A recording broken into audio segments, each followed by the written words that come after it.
Amerika.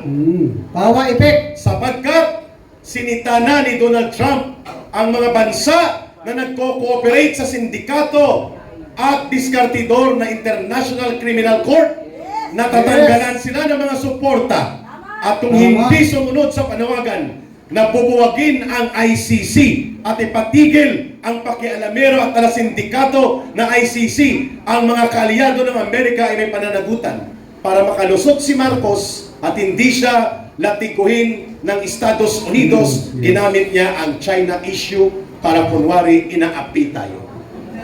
Pero pakinggan natin ang eksperto na pananaw ni Profesor Kaado Paglinawan tungkol sa mga pahayag na baluktot ni Defense Secretary Gibo Teodoro na puro lang tapang-tapangan at puro pakikipagkirian, wala namang laman sa katotohanan para sa kabutihan ng ating bansa. Welcome si Kaado Paglinawan. Tatlong kontra po ang didiscussing ko, sumandali. Una, kontra korupsyon. Wala na, kinuna na ang land bank, sabi ni Comjing, DBP, SSS, GSIS, PDIC, ano pa ba? Lahat na yata ng ahensya. No? Pati yung ODA. Lahat ho ng pondo na galing abroad for infrastructure projects, dinivert na nila sa flood control.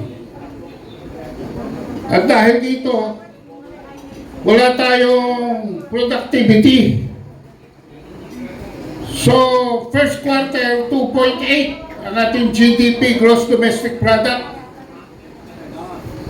At ang projected sa end of 2028 ay 3% lamang. Ito po ay mas mababa pa kaysa nung taon ng pandemic. Mababa pa po kaysa nung nakakulong tayong lahat sa COVID-19. At pinakamababa since 2009.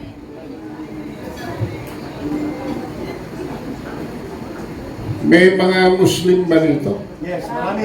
Taas ang kamay. Mabuti naman. Marami ang ating Bangsamoro brothers and sisters. Kasi kahapon, nanood ako ng video. Nagmumura. Nagmumura si Anton Lagdameo. Dahil siya'y sinibak sa anumang katungkulan sa bar. Alam nyo ba mga kabansang Muslim, noong 2019 na-discover ni Congressman Andaya na nandadaya si Ben Jokno at si Amena Pangandaman. Sa kauna-unahang pagkakataon na huli ni Duterte ang insertions. Kaya sila'y tinanggal as Secretary and Undersecretary of Budget.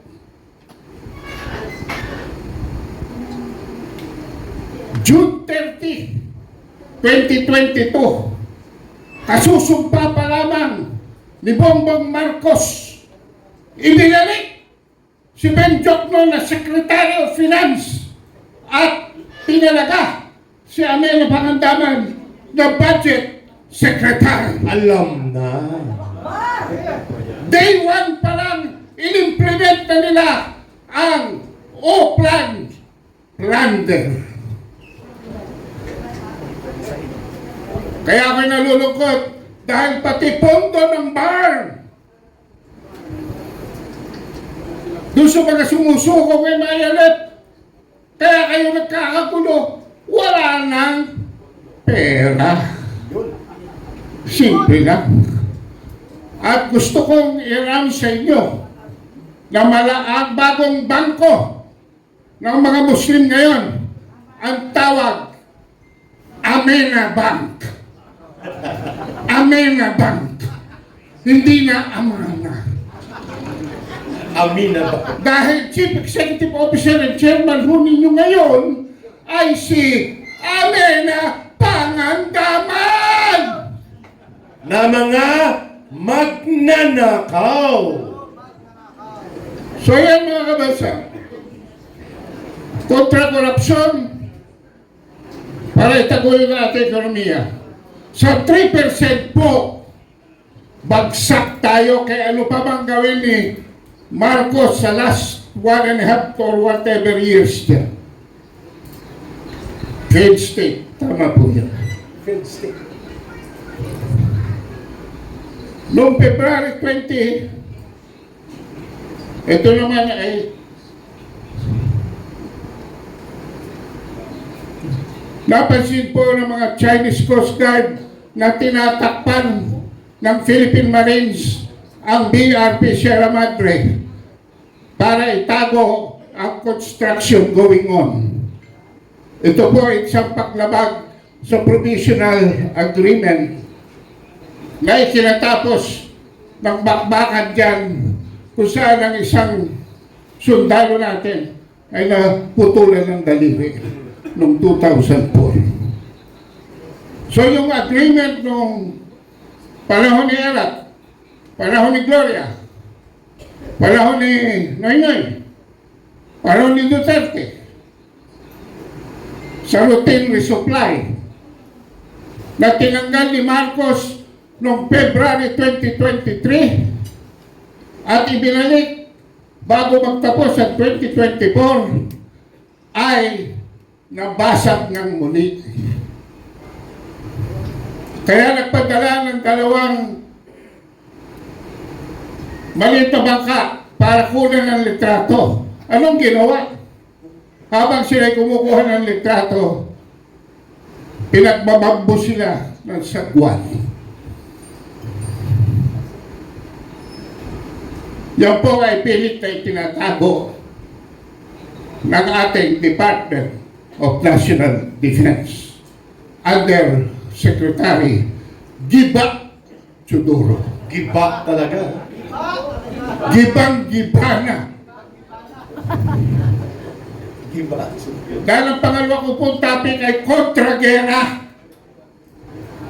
Kontragera.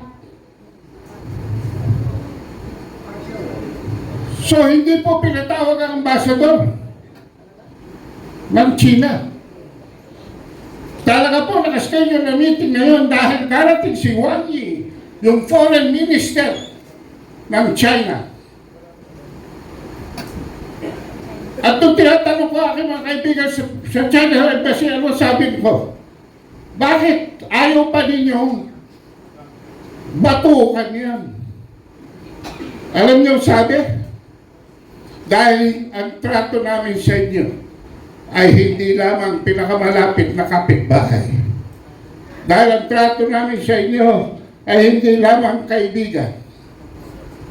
Dahil ang trato namin sa inyo ay hindi lamang kasosyo sa nakaraang kasaysayan. Ang trato namin sa mga Pilipino ay kayo ay mga kamag-anak namin. Kaya hindi kami basta-basta gagawa. But because of what happened, lahat po ng loans dapat ng China ay i-declare na in default. Kaya nag-request si Marcos before the ASEAN Foreign Ministers Association, ASEAN, na mag-usap muna. At dahil sa meeting ngayon, siguro ang i-announce niya sa kanyang SONA ay a reset in our relationship with China. Pero yan ba ay makakatapos sa mga kalukuhan na ginagawa ng security community? Hindi po. Dahil alam natin na si Marcos ay may, ang dila ni Marcos ay may sanga. Yung unang sanga, Amerikano. Yung pangalawang sanga, sinungaling. Yung pangatlong sanga, pinagbabawal ng gamot. Lahat po ng kabulustugan ay nagsisimula. Kaya sa ayaw ninyo sa gusto, whether you agree with me or not, wala pong West Philippine Sea. Hindi yan kinikilala ng United Nations. Hindi rin yung kinikilala ng Estados Unidos. In fact, ang Estados Unidos hindi kinikilala ang UNCLOS. Yes. Meron po tayong exclusive economic zone sa silangan ng Pilipinas. Dinagdagan pa ng extended continental shelf. A total of 200 plus 150 nautical miles. Ang tawag po dyan, Benham Rice. Pero sa kanluran ng Pilipinas, mga kabansa, pagbibigyan ko na sila, I will accept that we have inherent exclusive economic zone. Pero, kapag ang exclusive economic zone claim ay na-dispute o may nag-claim otherwise sa Article 74 po, Article 83 at Part 15 ng UNCLOS, kailangan pong ayusin muna ang gulo before any enforcement is made. In other words, pati ang presence ng BRP Sierra Madre sa Ayungin Shoal ay illegal dahil wala po tayong enforceable exclusive economic zone dyan. Maliwanag po ba? Ang Scarborough Shoal sa 1898 Treaty of Paris, labas po yan sa 118 degrees longitude. Ang Scarborough Shoal po ay nasa 119 degrees longitude. Pangalawa, sinakop na po yan ng China noong 2012. So ano pa ang hinahabol natin? At ngayon, nanganganin ang Batanes Islands. Bakit? Despite the recognition of the US, despite the recognition of China, ano lumalabas? Dahil ginugulo natin ang Taiwan. Dahil nakipagkonsyaba na si Marcos kay Sanay Takaichi para itaguyod ang Japanese militarism para magkagera Asia laban sa Asia. Iniwan na po yan ng Amerika ni Trump. Ano sabi ni Trump? We want war. We will not war. 9,500 miles from our mainland. So we are delegating the war to Japan. So ang gusto ng Japan at Pilipinas, idugtong ang ating mythical, phantom, ghost, EEZ, Japan and the Philippines. Ang problema, may tao sa gitna, ang China.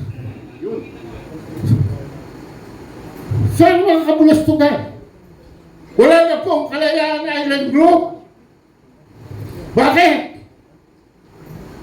Illegal na po yan under Article 47 ng UNCLOS. In fact, the arbitral ruling said that the Philippines cannot claim an archipelago in paragraph 574. Napakaganda po ng mga pagpapaliwanag ni Kaado. Subalit dahil sa limitadong oras natin, bibigyan natin siya ng huling last minute ng kanyang program. So sa pagtatapos, mag-ingat po tayo dyan sa mga binibitawan ni Jay Tariela, ni Roy Bicet Trinidad, ni Giba Chudoro, ni expired Justice Antonio Carpio. Pag may sinabi po yung mga yan, punta na kayo kagad, i-google nyo. Ayun. Napakadali. Klaro. Kontra korupsyon, kontra gera, kontra Marcos!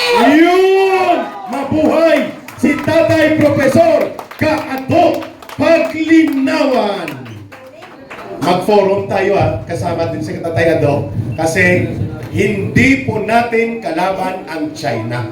Ang China ay dapat maging bahagi ng ating turismo, ekonomiya, at pagpapatatag ng ating bansa. Because whether we like it or not, sila ang pinakamalapit nating neighbor. At ang kasaysayan ng China at Pilipinas 500, 600 years ago. Yes. Kasama natin Tama. sila. Bago ang mga Amerikano, ang China ang kapartner ng mga Pilipino noong unang mga panahon ng ating mga ninuno. Kaya paborito nyo ang siupaw, siumay, at chapsoy. Yun. Tama. And Oliver. At tikoy. Yes. At puntahan na natin po, no? Dahil we're running out of time.